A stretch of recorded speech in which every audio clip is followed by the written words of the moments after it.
Hey, class of 2022. We are going to practice some social distancing today as well as course request. So what I'm going to do is I'm going to kind of share our course request information like I do every year when I go into your classes, and your graduation plan that we go to every year along with your transcript will be emailed to you, and we are going to be doing course requests that way. So what I've done is, like I've done every year, is I have pulled your transcript along with your grad plan, and I have kind of put in on this third column for you upcoming juniors, I've put in the classes that I think you should take for the next year so you're on track to graduate, as well as on track with your endorsement, which you are required to have an endorsement in order to graduate. I have kind of chosen those classes. Of course, it's in pencil because some of that can be changed. Not all of it, but some of it can. And you're going to look through that graduation plan on that email that I sent you. And then you're going to reply back to me and let me know, hey, everything looks good, Miss Baker, or this looks good, but can we change this? And that's how we're going to communicate. That way I can make sure all of your course requests are in, and I can start scheduling you for next year's classes. So what I'm going to do right now is I'm going to address the students who are on the regular grad plan, not our honors kids yet. That's going to be after these, so you can kind of just sit back and listen. A lot of this will apply to you honors kids, but right now I'm going to focus on our kids who are in the regular classes. If you'll look up here on our 11th grade English 3, everybody will be taking English 3 next year. That's your third year of English. Algebra 2, most of you will be in Algebra 2 on the regular grad plan. Some of you may be enrolled in math models. That just depends on what type of math grades you've had in the past. If you tend to struggle in math, you will probably take math models next year. That way, when you're a senior, you will take Algebra 2 and not have to take that college algebra, which is a really advanced math class. So if you see math models on there, that is kind of the math class I'm suggesting you take. If it's Algebra 2, that's fine too. That's the third year of math that you are scheduled to take.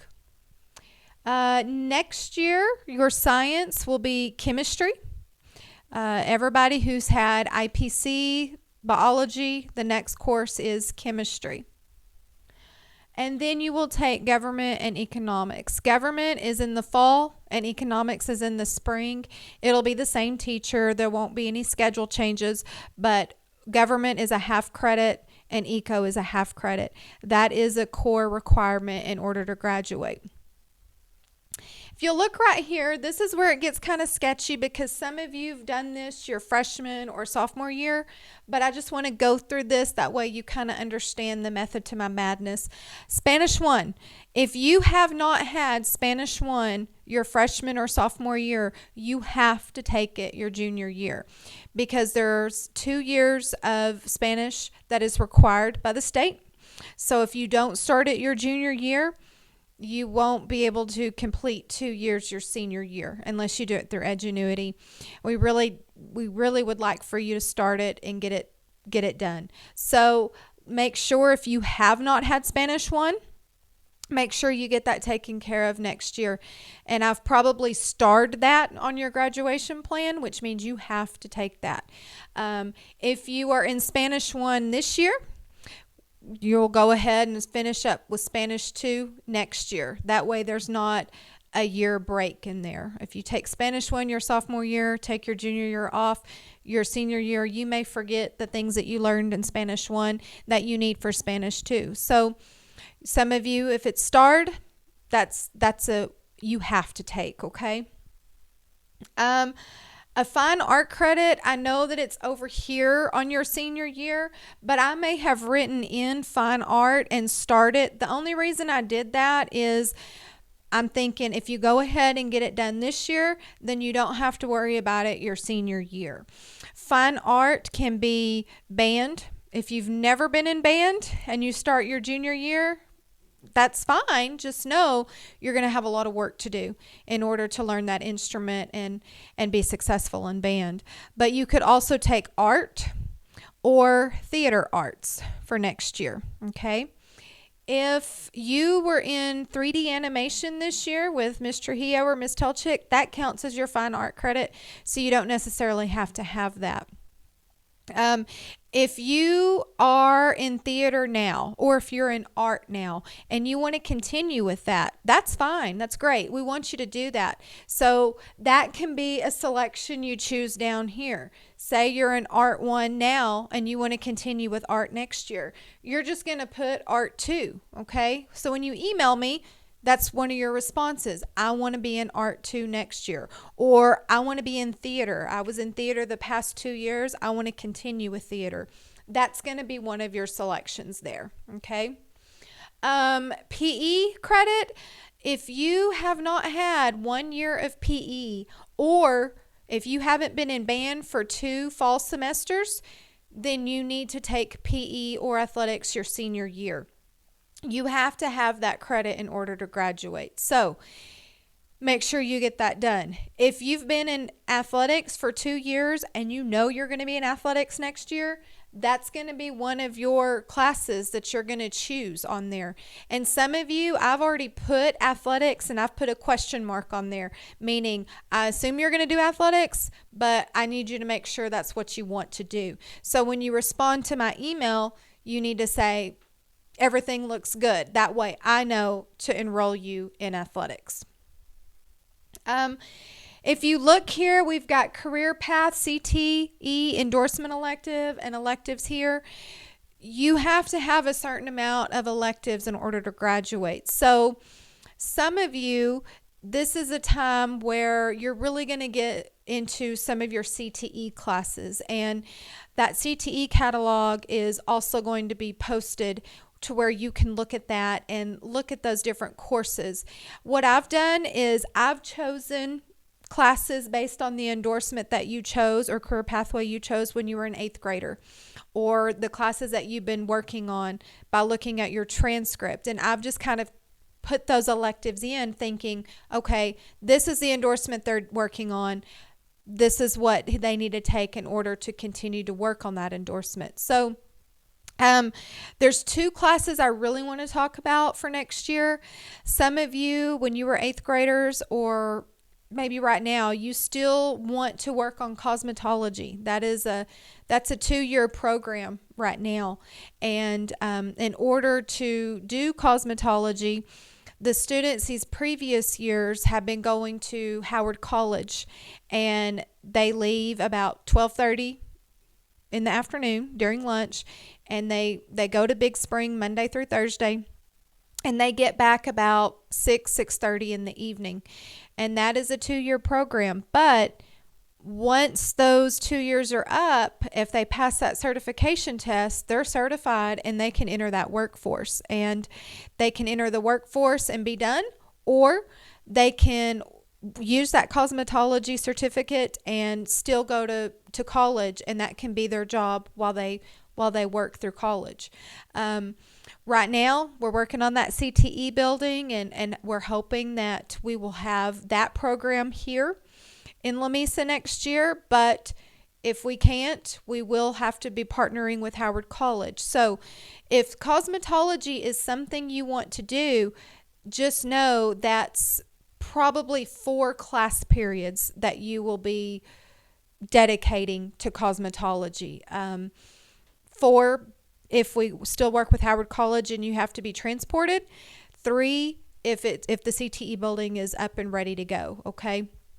So if you are interested in cosmetology, just know it's dedication, and that it's not something that you just choose for fun.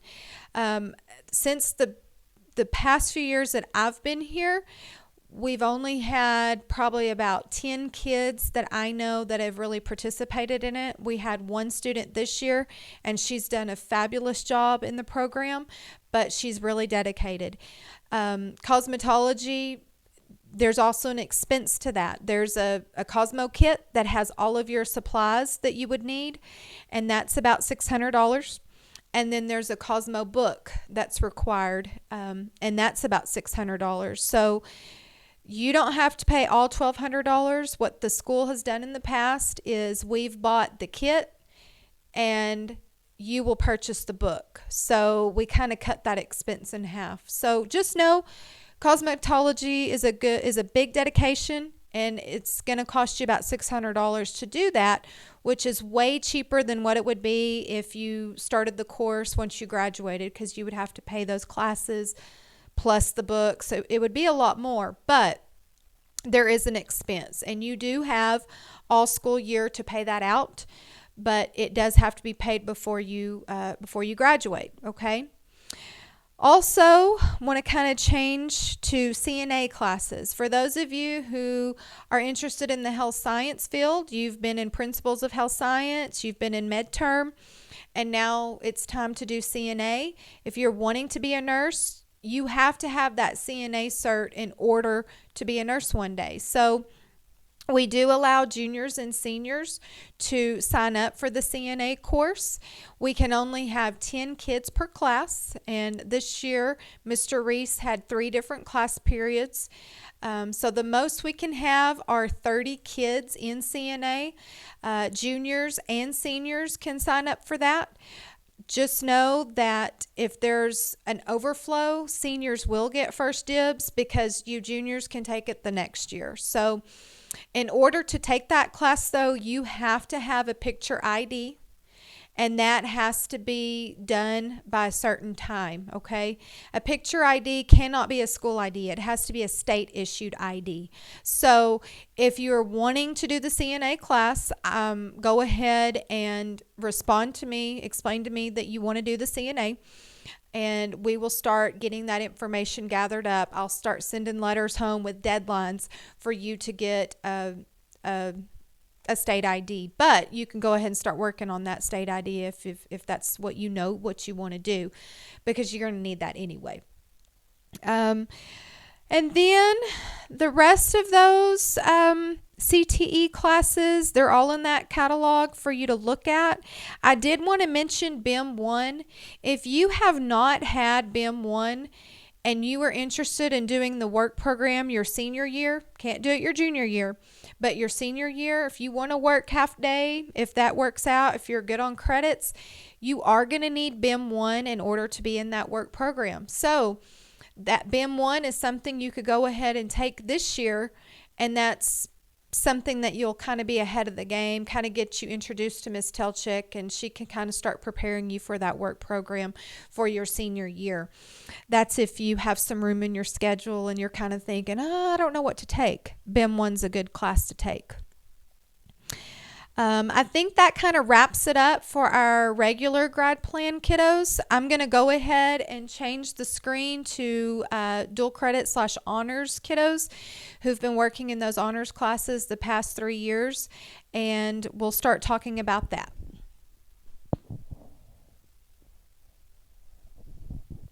Okay, so if you are an honors / dual credit student, this year, that means you have taken English 2 honors, you have taken geometry honors, chemistry honors, and some of you are enrolled in the dual credit U.S. history class. So if you are on that honors track and you want to continue that honors track, next year is a big year for you. If you will notice, you have 1, 2, 3, 4 opportunities for honors weighted courses. You have 2 different dual credit courses you can take, and those are going to be online, much like your U.S. history dual credit classes were this year. If you are in U.S. history dual credit this year, you have already taken and passed all of your TSI tests needed to take English 3 dual credit or Government and Eco dual credit. So there's nothing you need to do if you were enrolled in a U.S. history dual credit this year, testing wise. If you have not passed your reading, writing, and essay portion of your TSI, then you will have to test for that in order to take your English and Government Eco dual credit. And I usually give you that TSI test in the spring. Most of you may have already taken that last year because you wanted to take U.S. History dual credit. But if you haven't, I will still be giving you that test this summer sometime. So if you want to take dual credit, I need to know. That way I can put you on that list whenever I schedule those TSI tests. So when you respond to my email, you need to verify that you do want to do dual credit. So dual credit English, that is going to be an online computer-based class like your U.S. History dual credit this year. It is writing intensive. This year they didn't need a book like you needed a U.S. History dual credit book, but that can change every year. So just remember, those dual credit classes are about $280 a class. If you qualify for a scholarship, meaning you will have to write a letter explaining why you need assistance, and you'll have to qualify for free or reduced lunch. If you qualify, the school can pay up to 80%, which is, instead of $280 a class, it's about $56 a class per semester. If you've been in U.S. History dual credit, you know how it works. If not, we can work through that. But right now, I just need to know if you want to take it. So English 3 dual credit, if you want to take that, you can. If you don't want to do the dual credit, then you can be in English 3. We do not have an honors class for English 3 unless it's dual credit. Dual credit is the honors weighted class. And then next year for math, you will be in honors algebra 2 if you want to continue that honors track in math. Honors physics. Now, some of you, I've been looking at your grades for chemistry honors, and if your grades don't look like they are physics honors compatible, then I'm going to suggest you not take physics honors. I'm going to have advanced science written on your grad plan. And if you have advanced science written in your grad plan, your options are anatomy with Ms. Combs. If you're interested in the health field, anatomy is a good course to take because you learn the bones, the muscles, everything about the human body. Or you could take forensics, which is crime scene investigation. Ms. Combs also teaches that. Or you could take advanced animal science with Mr. Hawk, and you will learn more about different types of anatomy for animals. But if you have physics honors circled, that means your grades are good enough to go into physics honors. If not, advanced animal science is what you will take. Those options again are anatomy, forensics, and advanced animal science. If you'll look at dual credit government and eco, this is another online dual credit course you could take. Government and eco are difficult, guys. There are lots of reading, lots of quizzes. What I have seen in the past are kids who take dual credit government, and they do pretty good in it, but then the springtime they sign up for dual credit economics and they all drop it. So what I'm just going to suggest right now is think of if you want to take dual credit government for now, okay? That would be the fall semester. It's, like I said, lots of reading, lots of quizzes, not much writing, not like the English, but it's probably easier than the eco. And we'll talk about eco November, and then we'll kind of look at, whenever we kind of sign up for our spring courses, we'll talk about eco. But if you're interested in government dual credit, remember that's an honors weighted class. You need to circle that, or not circle it, but you need to respond to me through email that that's okay with you. If you see here, you have a lot of space for your electives here. You've got, because you've doubled up, you've done some things like that. You haven't had a block scheduling, so you're going to have some more room than kids on the regular grad plan. If you are in band and you want to continue with band, you need to make sure band is chosen. Same with athletics. If you're in athletics and want to continue with athletics, that needs to be chosen so I know where to schedule you. If you have not had Spanish 1 or Spanish 2, we need to make sure that's complete, along with the PE credit. Just like I explained earlier, there's things that you have to have. This could be a good year for some of you to double up in science. I always get questions of kids asking me, can I double up? Can I double up? You can double up in science if you had chemistry this year, okay? Chemistry is a prereq to any advanced science. So if you want to take honors physics and you know you're going to be in the medical field, you can go ahead and take anatomy here, okay? You will notice that some of you, you have taken chemistry, and I've already put physics honors and I've put anatomy here, and then I may have CNA over here. The reason I did that is with you doing clinicals in CNA, it's easier to do anatomy when you're not doing CNA. So that way you can have anatomy here and all your sciences are complete, and then you just have CNA over here, okay? And we can discuss that through email, but those are the most important things there for you to know. Let's see, I gotta making sure I got everything on my notes, but I think I've answered all the things that I can think of for honors kids in general. Like I said, just respond to my email, and that's how we're going to communicate for all these course requests.